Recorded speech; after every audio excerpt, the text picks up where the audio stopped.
नमस्कार दोस्तों, स्वागत है आप सभी का कोहली क्लासेज में। और जो लोग जीएस विजन के चैनल से जुड़े हैं उनका भी स्वागत है।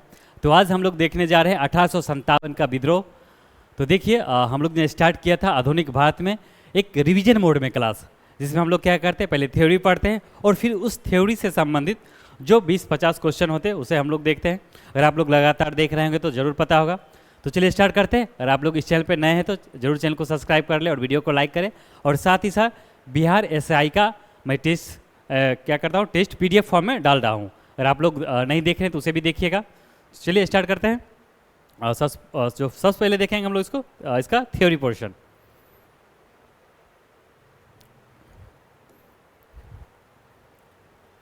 चलिए, 1857 का विद्रोह, इससे पिछला वीडियो हम लोग ने देखा था 1857 के जो पहले कौन कौन सा विद्रोह या आंदोलन हुआ था, जिसमें हमने सन्यासी विद्रोह, संथाल विद्रोह, ये सब जो महत्वपूर्ण आंदोलन था उसके बारे में बात किया था। और फिर देखा था उसी वीडियो में, सेम वीडियो में क्या देखा था, 1857 के बाद का भी कुछ जो महत्वपूर्ण आंदोलन था उसे देख लिया था। और 1800 एक ही वीडियो में दोनों देखे थे, 1857 के विद्रोह से पहले, 1857 के विद्रोह के बाद का भी आंदोलन था। आज हम लोग देखेंगे 1857 का विद्रोह। चलिए देखिए, 1857 के पूर्व जो विद्रोह या आंदोलन हुआ वह क्षेत्रीय स्तर पर किया गया था। और यह प्रथम विद्रोह था जिसका स्वरूप पूर्व के विद्रोह से क्या था, बहुत ज़्यादा व्यापक में था, बहुत ज़्यादा विस्तारित था इसमें। चलिए, जिसके अंतर्गत हम लोग निम्न तथ्य को पढ़ेंगे। तो सबसे पहले हम लोग जानेंगे 1857 के क्रांति का विद्रोह का देखा जाए तो क्या कारण था। कुछ महत्वपूर्ण कारण का चर्चा करेंगे। तो सबसे प्रथम जो कारण था वो राजनीतिक कारण। अगर हम लोग देखें राजनीतिक कारण में क्या था, राजनीतिक कारण के अंतर्गत विलय का सिद्धांत जो लाया गया था, क्या कर रहा था, विलय कर लेता, पहले सहायक संधि करता था, फिर अपने मिला लिया करता था, ब्रिटिश अपने साम्राज्य के अंदर कर लेता था। उपाधियों का अंत, पेंशन की समाप्ति, राजाओं के साथ अपमानजनक व्यवहार, ये सब शामिल था। ये सब राजनीतिक कारण था, क्योंकि देखिए विलय की नीति के अनुसार उसके अंदर कर लेता था क्या, फिर पेंशन, जैसे मुगल के पेंशन, इसी प्रकार और भी जो शासक था जिसको पेंशन दिया था उसको उसका पेंशन समाप्त कर दिया, जिसके वजह से क्या हुआ, कहीं ना कहीं वो रोष उत्पन्न हो रहा था। ये सब राजनीतिक कारण बनेगा। और राजाओं के साथ अपमानजनक व्यवहार, बहुत सारे राजाओं के साथ अपमानजनक व्यवहार भी अंग्रेज करता था। उसमें अवध के जो महारानी थी उसमें उसके बारे में देखा जाए तो वहाँ पे ये अपमानजनक व्यवहार किया था। कौन, बेलेज़ली ने किया था, बेलेज़ली ने, बैरन हेस्टिंग ने किया था। और सामाजिक कारण अगर हम लोग चर्चा करें तो देखिए, सामाजिक कारण के अंतर्गत अंग्रेज ने अच्छा काम किया, फिर भी जो रूढ़िवादी भारतीय ने क्या किया, इसका विरोध कर दिया। जैसे सामाजिक कारण के अंतर्गत जो कुछ अच्छा काम किया, तो देखिए सती प्रथा का अंत, या सती प्रथा पर लगा दिया, प्रतिबंध कर दिया। कब, 1829 में सती प्रथा को अंत किया गया। और नरबली प्रथा, जो खोंड जो जनजाति था उसमें क्या था, एक नरबली प्रथा था जिसको हार्डिंग प्रथा ने हटा दिया था। शिशु हत्या और दास प्रथा एलन बड़ो के समय में हटा था 1843 में। तो ये सब कुछ काम किया गया था। साथ ही साथ देखिए एक इंपॉर्टेंट, विधवा पुनर्विवाह, वही जो बेंटिंग के समय में किया गया था। तो ये सब जो सामाजिक कार्य था ये किया गया था कुछ अंग्रेजी के द्वारा, लेकिन फिर भी जो रूढ़िवादी भारतीय था इसका विरोध किया था। चलिए, तो ये कहीं ना कहीं क्या हो रहा था, ये सब सामाजिक कारण बन रहा था। और इसमें भी एक और छूट गया, देखिए रेल, डाक, ये सब भी कार्य का विरोध हुआ। हालांकि भाई रेल ये सब तो फायदा ही हुआ, लेकिन उस समय हम लोग को फायदा कब हुआ, जब हम लोग आंदोलन के दौरान क्या करें, एकजुट होने में वो मदद पहुंचाया था, रेल, डाक, ये सब का फायदा हुआ था। लेकिन जो अंग्रेज जो रेल का शुरुआत किया था, क्यों किया था, क्योंकि यहाँ से जो माल है वो ले जाके कहाँ, लंदन में ले जाने को लेकर, ताकि यहाँ से ट्रांसपोर्ट करके कहाँ ले जाए, समुद्र किनारे ले जाए और फिर वहाँ से वो ब्रिटेन चल जाएगा। तो इसका मेन उद्देश्य तो ये था, लेकिन उसका फ़ायदा भी हुआ। कुछ एडवांटेज होता, उसका एडवेंचर होता, उसका कुछ डिसएडवेंचर भी होता उसका। चलिए, और आर्थिक कारण, तो देखिए आर्थिक कारण ये सबसे प्रमुख कारण होता, कोई भी देखा जाए तो विद्रोह का कारण आर्थिक सबसे ज़्यादा होता। तो इसके अंतर्गत 3 प्रकार की भू राजस्व नीति, कृषि का व्यवसायीकरण, धन का निष्कासन और भारतीय कुटीर एवं लघु उद्योग को क्या कर दिया गया, समाप्त कर दिया गया। तो ये सब आर्थिक कारण बना। इस विद्रोह का जो सबसे प्रमुख कारण था आर्थिक शोषण था। और जॉन सुलिवान का कथन है, और जॉन सुलिवान एक अंग्रेज है, उसके द्वारा एक कथन दिया गया है कि देखिए उसका क्या नीति था अंग्रेज का, कि हमारी नीति उस स्पंज के समान है जो गंगा नदी से सोकर टोम्स के किनारे क्या कर रहा, निचोड़ दे रहा। अर्थात गंगा नदी मतलब भारत के संदर्भ में बात कर रहा है कि भारत से जितना भी धन संपत्ति जो भी हो रहा उसे हम क्या हीरे मोती जेवरात सब लेते हैं, स्पंज की तरह सोखे और टोम्स नदी के किनारे गाड़ दिए हैं। समझ जाइए किस टाइप का नीति काम कर रहा था अंग्रेज का। चलिए आगे बढ़ते हैं। और देखिए धार्मिक कारण क्या था, तो देखिए धार्मिक कारण माथे पर पगड़ी धारण करना, कानों में कुंडल, माथे पर टीका लगाना, तिलक, ये सब क्या कर दिया, प्रतिबंधित कर दिया गया। साथ ही साथ ईसाई धर्म में परिवर्तित करना और 1856 के अधिनियम के द्वारा सभी सैनिकों को समुद्र पार करना क्या कर दिया, अनिवार्य कर दिया गया था। कि इससे पहले क्या था, 1856 से पहले देखा जाए तो ये अधिनियम बना दिया गया कि अब भारतीय सैनिक को क्या समुद्र पार करके जाना पड़ेगा लड़ाई के लिए। लेकिन जो भारतीय मान्यता था, यहाँ की जो धार्मिक मान्यता कि अगर समुद्र पार करेगा तो उसका धर्म नष्ट हो जाएगा, कि भाई उसका देश पे शोषण होगा उसको फर्क नहीं पड़ रहा, लेकिन समुद्र पार कर रहा तो उसका धर्म नष्ट हो जाएगा। कहीं ना कहीं देख रहे हैं ना, बहुत जो धार्मिक चीज़ है वो डीएनए में इंडियन में घुसा हुआ है। चलिए, लेकिन हाँ कोई एक वजह, शोषण का कोई एक वजह नहीं होता, बहुत कई सारा वजह होता है, तो लेकिन कुछ होता है मेजर वजह बन जाता है जिसपे लोग का क्या होता है, सेंटिमेंट जुड़ा होता है। वो भारत के संदर्भ में बात किया जाता है, वो ज़्यादातर धार्मिक मामला ही था। और उसके बाद देखा जाए तो आर्थिक है। और देखिए जो तात्कालिक कारण क्या था, तो देखिए तात्कालिक कारण था चर्बी वाला कारतूस। ईद विद्रोह का तात्कालिक कारण था पुराने ब्राउन बेस बंदूक के स्थान पर नए एनफील्ड राइफल आ गया। कब इसको इंट्रोड्यूस किया गया था, दिसंबर 1856 में। जो पुराना ब्राउन बेस बंदूक था उसके स्थान पर नया एनफील्ड राइफल को लाया गया।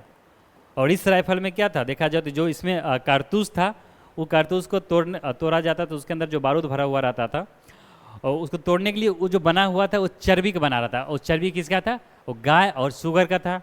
अब देखिए गाय से हिंदू लोग का धार्मिक भावना आहत होगा, और शुगर से किसका होगा, मुस्लिम का होगा, तो ऑटोमेटिक विरोध तो होना ही था, जिसके हिंदू और मुसलमान की धार्मिक भावना आहत हुई और विरोध शुरू हुआ। और 29 मार्च 1857 को यह विद्रोह बैरकपुर से शुरू हुआ। किसके द्वारा, मंगल पांडे के द्वारा ये शुरू किया गया था। एक मूवी भी है, आमिर खान की मूवी है 1857 क्रांति पे, अच्छी मूवी है, देखिएगा। मोस्ट ऑफ लोग तो देखे ही होंगे, अगर नहीं देखे तो जरूर देखिए। कोई भी हिस्ट्री टाइप का जो मूवी होता है, हिस्ट्री पर आधारित मूवी देखिए, काफ़ी अच्छा भी लगेगा।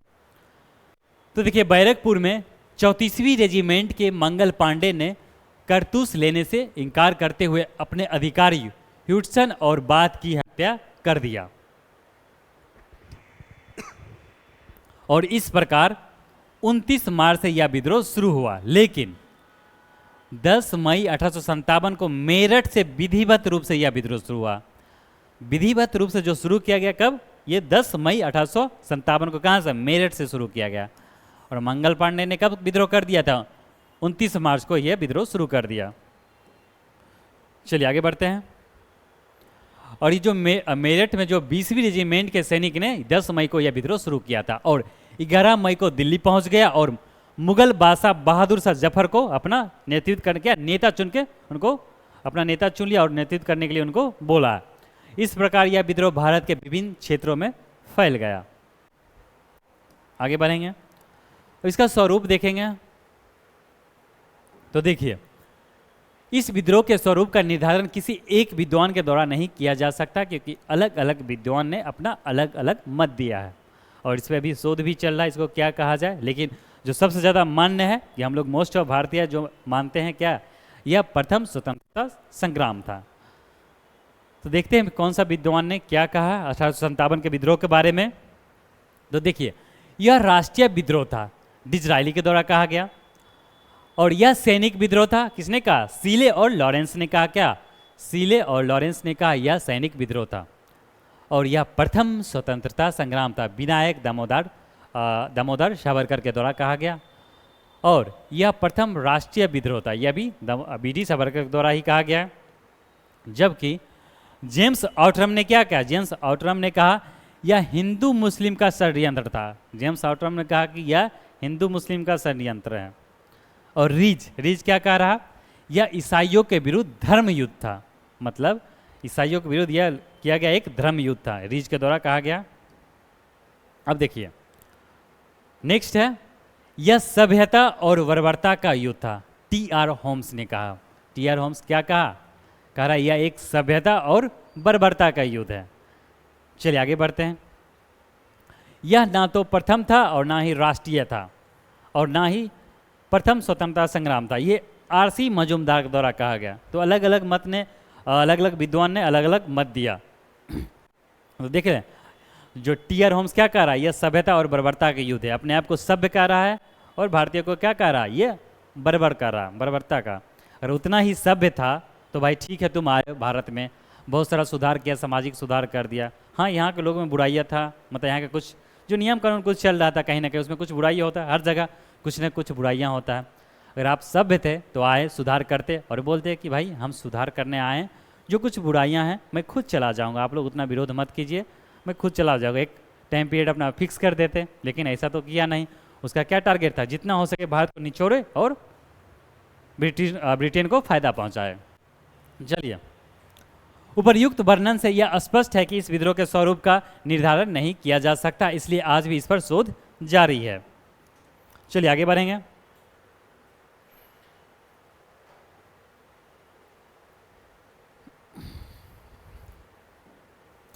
तो देखिए प्रमुख स्थान इस विद्रोह में भारत की तरफ से और अंग्रेज की तरफ से नेतृत्व प्रदान किया गया, जिसको निम्नलिखित रूपों में हम लोग देख सकते हैं। तो देखिए स्थान दिल्ली, दिल्ली से भारतीय की तरफ से कौन नेतृत्व कर रहे थे, बहादुर शाह द्वितीय और बख्त खां।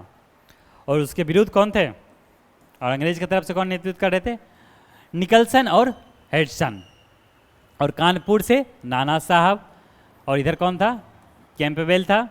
और लखनऊ से बेगम हजरत महल, और इधर कैंपबेल। और झांसी से रानी लक्ष्मीबाई और ह्यूरोज अंग्रेज की तरफ से था। ग्वालियर से तात्या टोपे और ह्यूरोज। बरेली से खान बहादुर खां, बिसेंट आयर अंग्रेज की तरफ से। और फैज़ाबाद से मौलवी अहमदुल्ला। मौलवी अहमदुल्ला सबसे ज़्यादा देखा जाए तो कट्टर उसमें विरोधी ये इसका था, अंग्रेज का। और इधर कौन था, कर्नल रेनाल्ड। चलिए आगे बढ़ते हैं। फतेहपुर से अजीमुल्ला और कर्नल रेनाल्ड। इलाहाबाद से, एक मिनट,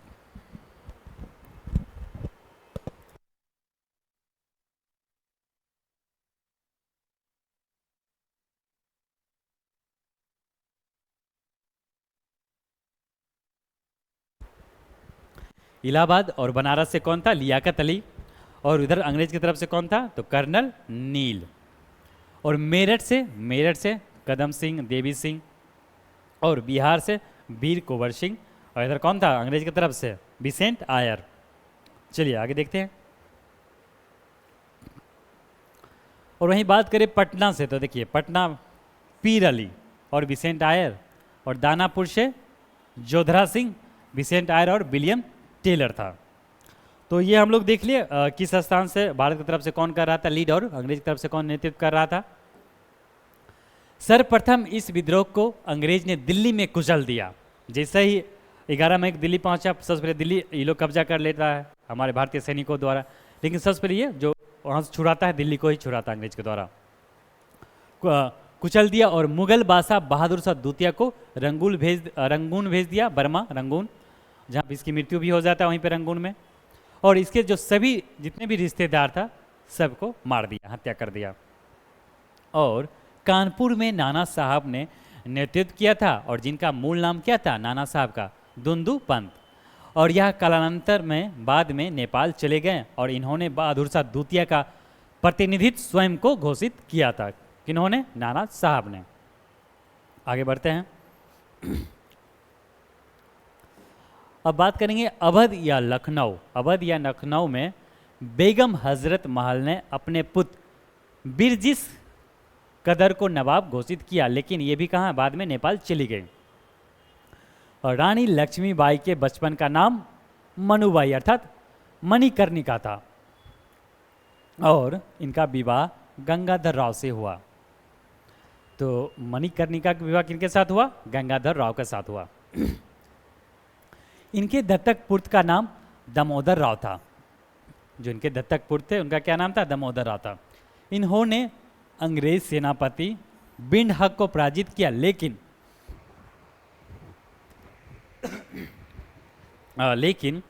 ग्वालियर के समीप कल्पी नामक स्थान पर वीर गति को प्राप्त हो गई।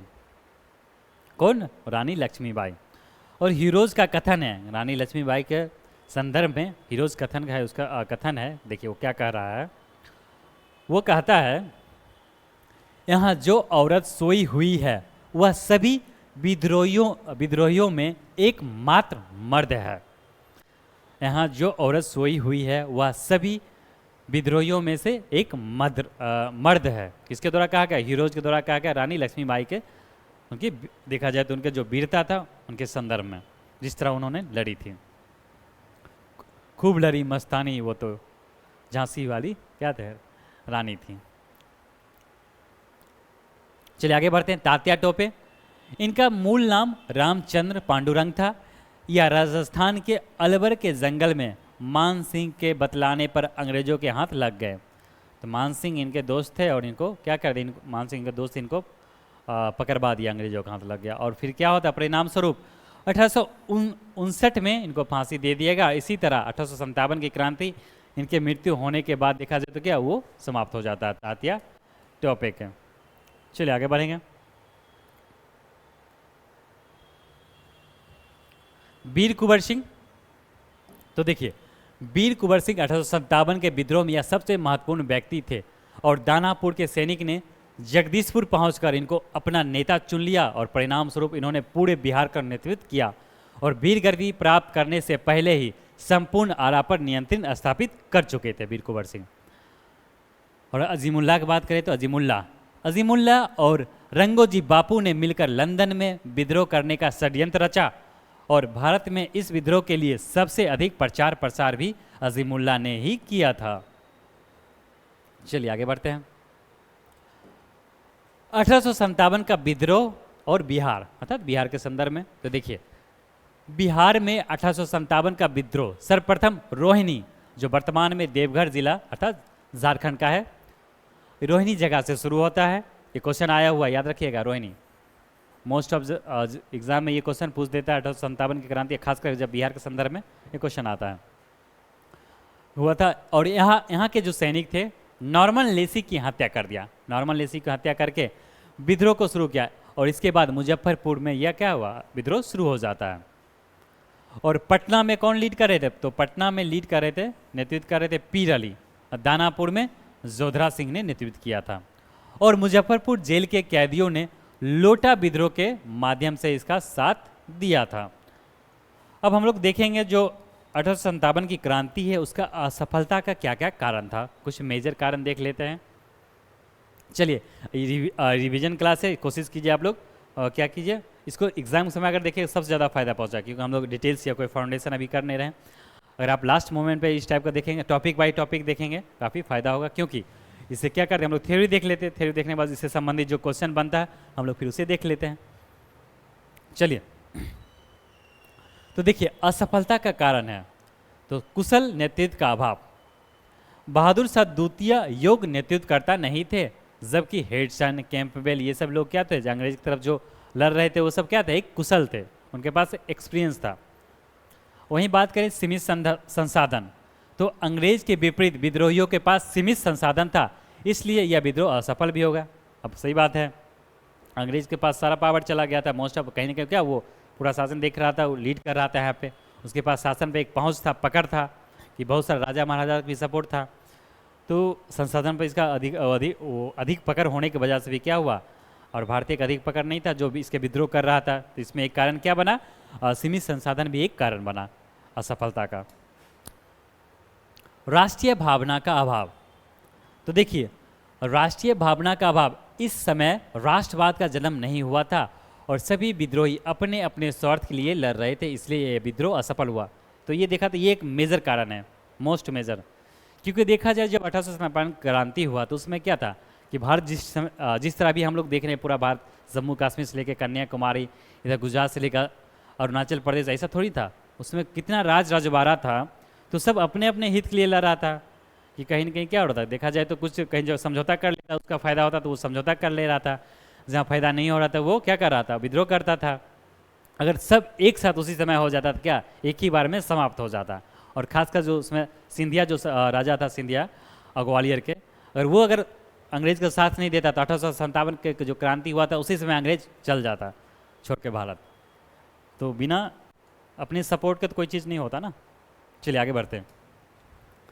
शिक्षित वर्ग की उदासीनता एक और मेजर कारण, जो शिक्षित वर्ग थे। तो देखिए, भारत के शिक्षित वर्ग ने भारतीयों के मनोबल को बढ़ाने के बजाय मनोबल को तोड़ने का कार्य अपनी पत्र पत्रिकाओं के माध्यम से किया, जो असफलता का कारण भी बना। तो ये भी एक मेजर कारण था। चलिए, और समय से पूर्व क्रांति का होना, तो एक और कारण क्या है, तो समय से पहले, क्योंकि जो इसका शुरू करने का जो लक्ष्य रखा गया था, डेट शुरू करना था 31 मई 1857 को शुरू करना था, एक प्लानिंग चल रहा था, लेकिन ये शुरू हो जाता 29 मार्च को ये शुरू हो जाता, जिस वजह से क्या ये असफल होने, क्या सबको एकजुट होने का मौका ही नहीं मिला, जिस वजह से ये असफल होने का एक कारण भी बना। अब देखिए 1857 जब क्रांति हो गया तो उसका परिणाम कुछ न कुछ निकलेगा। तो देखिए क्या परिणाम निकला, तो 1857 के परिणाम 1858 का विद्रोह पारित हुआ। जैसे 1857 की क्रांति हुआ, अब ब्रिटेन को समझ में आ गया, लंदन में जो संसद जो है उसका ब्रिटेन में, कि नहीं अब ऐसा जिस व्यापक पैमाने पर किया गया इस बार, कि अगर हम लोग अपने नीति में सुधार नहीं करेंगे तो फिर इससे बड़ा हमको आंदोलन को झेलना पड़ेगा। तो अब वो अपना थोड़ा था वो नरम रुख की तरफ अपनाना शुरू किया। अब वो कहीं के क्या करेगा, भारतीयों को अपने अंदर लाएगा, ज़्यादा से ज़्यादा भारतीयों को इन्वॉल्व करेगा प्रशासन में। तो देखिए 1858 का अधिनियम पारित किया गया, और 1858 जैसे ये अधिनियम पारित हुआ तो ईस्ट इंडिया कंपनी जो है तो उसका जितना भी अधिकार था समाप्त कर दिया, उसका सत्ता अब यहाँ पे भारत में समाप्त कर दिया गया। अब डायरेक्ट किसके पास चला गया, शासन क्राउन के पास, राजा या महारानी के पास चला गया। और आर्थिक शोषण के नए युग की शुरुआत, अर्थात भारत को अब कच्चा माल का निर्यातक और इंग्लैंड में बने हुए माल का आयातक बना दिया। अब क्या कर रहा था, इंग्लैंड में देखा जाए फैक्ट्री इंग्लैंड में, लेकिन कच्चा माल तैयार कर रहा था भारत में, और यहाँ से कच्चा माल भारत इंग्लैंड जा रहा था। इंग्लैंड से बन के उसी माल को कुछ नया रूप, जैसे सपोज कीजिए यहाँ पे गन्ना खेती किया, गन्ना लेके चला गया कहाँ, लंदन, और लंदन में चीनी बना के फिर वही चीनी को भारत में बेच रहा, बस इस टाइप का कर दिया, एक कच्चा माल का निर्यातक बना दिया। चलिए आगे बढ़ते हैं। हिंदू मुस्लिम के बीच एकता, 1857 के क्रांति का एक परिणाम ये हुआ कि हिंदू मुसलमान क्या हुआ, जो एक साथ हुआ, एकता बढ़ा। यह एक पॉजिटिव अर्थात सकारात्मक परिणाम था जो राष्ट्रीय आंदोलन में भी दिखाई पड़ता है। चलिए, राजवाड़ों के प्रति नीति में परिवर्तन, सही बात है, जितना भी राजा रजवाड़ा था उसके प्रति अब नीति में परिवर्तन किया। और सेना के पुनर्गठन, अब क्या किया, सेना का पुनर्गठन किया गया पील आयोग के रिपोर्ट के आधार पर। इसमें अब क्या किया, पील आयोग के रिपोर्ट के आधार पर क्या किया गया, अब जो ब्रिटिश भारत का जो सैनिक था, इंग्लैंड अंग्रेजी जो भारतीय सैनिक था, उसका संख्या को कम कर दिया गया। क्यों, अगर ज़्यादा रहेगा तो कहीं फिर विद्रोह का सामना करना पड़ेगा तो भारी पड़ जाएगा। हालांकि उस समय ही भारी पड़ गया था, लेकिन एक साथ अगर आंदोलन हर जगह हो जाता तो उसी समय समाप्त हो जाता इसका सत्ता अंग्रेज का। चलिए थोड़ा विविध तथ्य में देख लेते हैं।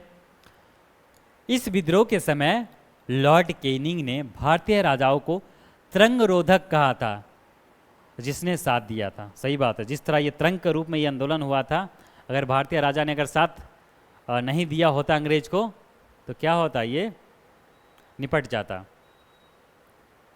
चलिए आगे देखते हैं। नेक्स्ट,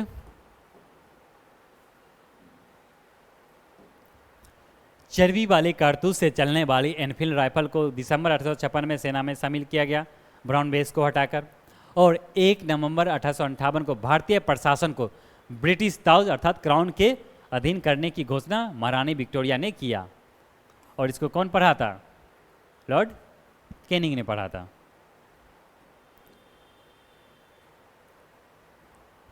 और कमल का फूल और चपाती रोटी जो था इस विद्रोह का प्रतीक था। तो 1857 के क्रांति का क्या कौन सा प्रतीक था, कमल का फूल और रोटी चपाती। इस विद्रोह का सबसे कमजोर कड़ी बहादुर शाह द्वितीय था और बहादुर शाह द्वितीय की पत्नी जीनत महल ने अंग्रेजों के साथ मिलकर विद्रोहियों के खिलाफ षड्यंत्र किया था। अंग्रेजों के सबसे अहम दुश्मन मौलवी अहमदुल्ला थे और प्रसिद्ध उर्दू शायर मिर्ज़ा गालिब इस विद्रोह के समय दिल्ली में मौजूद थे। मिर्ज़ा गालिब हर बात पे कहते हो कि तू क्या है, तुम ही बता दो ये अंदाज गुफ्तगू क्या है। चलिए 1857 के विद्रोह का सरकारी लेखक सुरेंद्र नाथ थे। तो देखिए 1857 के विद्रोह का जो सरकारी लेखक था वो कौन था? सुरेंद्र नाथ सेन थे। चलिए आगे बढ़ते हैं। अब देख लेते हैं पुस्तक और उनके लेखक कौन है। 1857 से संबंधित ये है। तो देखिए 1857 जो पुस्तक किसके द्वारा लिखा गया है? सुरेंद्र नाथ सेन और मौलाना अबुल कलाम के द्वारा लिखा गया है। और महान विद्रोह अशोक मेहता और 1857 का विद्रोह पीसी जोशी। प्रथम स्वतंत्रता संग्राम और प्रथम राष्ट्रीय विद्रोह ये भी बीडी सावरकर के द्वारा लिखा गया। और 1857 का विद्रोह और सैनिक विद्रोह ये आरसी मजूमदार के द्वारा लिखा गया है। तो चलिए हम लोग देख लिए इसका पोर्शन जो थ्योरी पोर्शन था। अब हम लोग देखते हैं इससे संबंधित जो कुछ महत्वपूर्ण क्वेश्चन।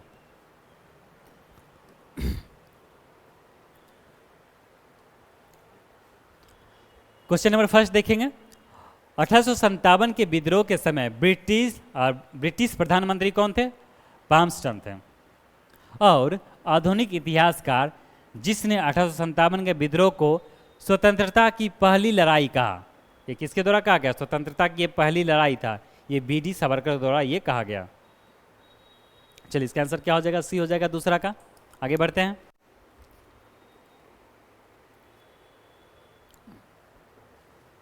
क्वेश्चन नंबर 3 देखेंगे। भारतीय स्वाधीनता आंदोलन का सरकारी इतिहासकार कौन था? तो सरकारी इतिहासकार कौन था? सुरेंद्र नाथ सेन। इसका आंसर क्या हो जाएगा? डी हो जाएगा। और निम्न में से कौन इलाहाबाद में 1857 के संग्राम का नेता था? तो इलाहाबाद से कौन थे? मौलवी लियाकत अली।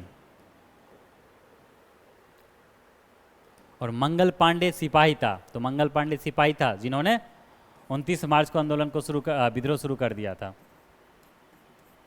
ये 34वीं नेटिव इनफील्ड का था सिपाही बैरकपुर में।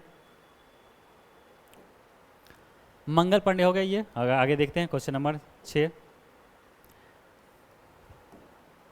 निम्नलिखित में कौन 1857 के विद्रोह में अंग्रेजों का सबसे कट्टर दुश्मन था? तो सबसे कट्टर दुश्मन कौन था? अजीमुल्ला।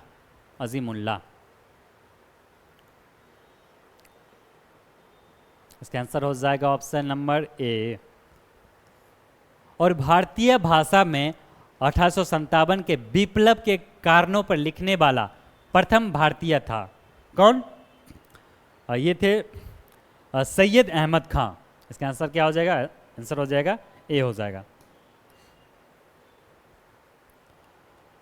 आगे बढ़ेंगे। Question number 8। 1857 के संघर्ष में भाग लेने वाले सिपाहियों की सर्वाधिक संख्या थी, तो किस क्षेत्र से? तो ये था अवध से। जो अवध से सबसे ज़्यादा भारतीय सैनिक शामिल थे इस विद्रोह में। और 1857 के विद्रोह को किस उर्दू कवि ने देखा था? तो मिर्ज़ा गालिब। ऑप्शन सी हो जाएगा। तथा कथित प्रथम राष्ट्रीय स्वतंत्रता संग्राम ना तो प्रथम ना राष्ट्रीय और ना ही स्वतंत्रता संग्राम था। यह कथन संबंध है किससे? तो ये कथन किसके द्वारा कहा गया? ये कहा गया आरसी मजूमदार से संबंधित है। नाना साहब का कमांडर इन चीफ कौन था? तो नाना साहब का कमांडर इन चीफ था तात्या टोपे। आंसर हो जाएगा सी। और 1857 की क्रांति सर्वप्रथम कहाँ से प्रारंभ हुआ था? तो मेरठ से हुआ था। कब हुआ था? 10 मई को हुआ था 1857। मेरठ से शुरू हुआ, फिर 11 मई को चला जाता कहाँ? दिल्ली। और निम्नलिखित में किसने 1857 के विद्रोह को एक षड्यंत्र की संज्ञा दी है? तो किसने दिया है? तो ये कहा है जेम्स आउटरम एवं डब्ल्यू टेलर के द्वारा ये बात कहा गया है। चलिए आगे बढ़ते हैं। Question number 14। वर्ष 1857 के विद्रोह के संदर्भ में निम्नलिखित में किसे उसके मित्र ने धोखा दिया तथा जिसे अंग्रेजों द्वारा बंदी बनाकर मार दिया गया। तो किसने धोखा दिया? तो देखिए किसके मित्र ने, तो देखिए तात्या टोपे के मित्र मानसिंह ने इनको क्या किया, धोखा दे दिए और इनको फांसी दिया गया। देखा जब तात्या टोपे की मृत्यु होने के बाद 1857 का क्रांति भी लगभग समाप्त हो गया। चलिए आगे बढ़ते हैं।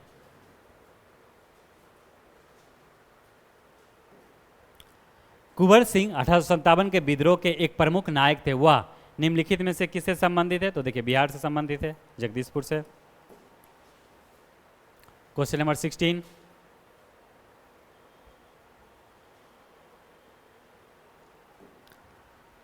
चलिए सूची मिलाते हैं, सूची 1 को सूची 2 से।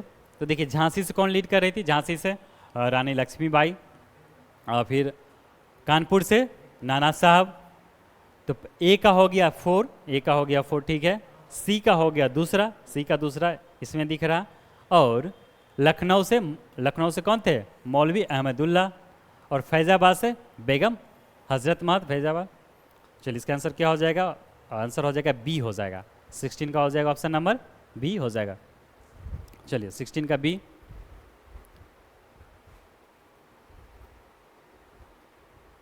बी नहीं होगा, 1 मिनट फिर से देख लेते हैं। ए होगा। देखिए झांसी से तो रानी लक्ष्मीबाई, और लखनऊ से बेगम हजरत महल, हाँ बेगम लोग। और कानपुर से नाना साहब, और फैज़ाबाद से मौलवी अहमदुल्ला थे। हाँ फैज़ाबाद से थे। मौलवी अहमदुल्ला ने सबसे ज़्यादा विद्रोह किया था 1857, अंग्रेज के कट्टर दुश्मन। चलिए आगे बढ़ते हैं, कभी कभी गलती से मिस्टेक हो जाता है। चलिए आगे बढ़, क्वेश्चन नंबर 17 देखेंगे। निम्नलिखित में कौन सा आयोग 1857 के विद्रोह के दमन के बाद भारतीय फौज के नव संगठन से संबंधित है? तो देखिए पील आयोग का गठन किया गया, जिसमें भारतीय सैनिक की संख्या को घटा दिया गया था। और 1857 के स्वाधीनता संग्राम का प्रतीक क्या था? तो कमल और रोटी था। 1857 के संग्राम के निम्नलिखित केंद्रों में से सबसे पहले अंग्रेज ने किसे पुनः अधिकृत किया?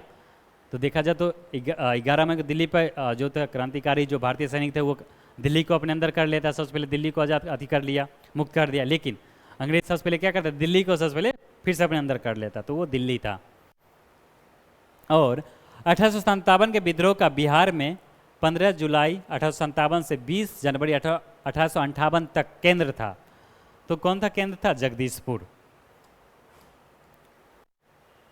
क्वेश्चन नंबर 21, 1857 के विद्रोह के समय भारत का गवर्नर जनरल कौन था?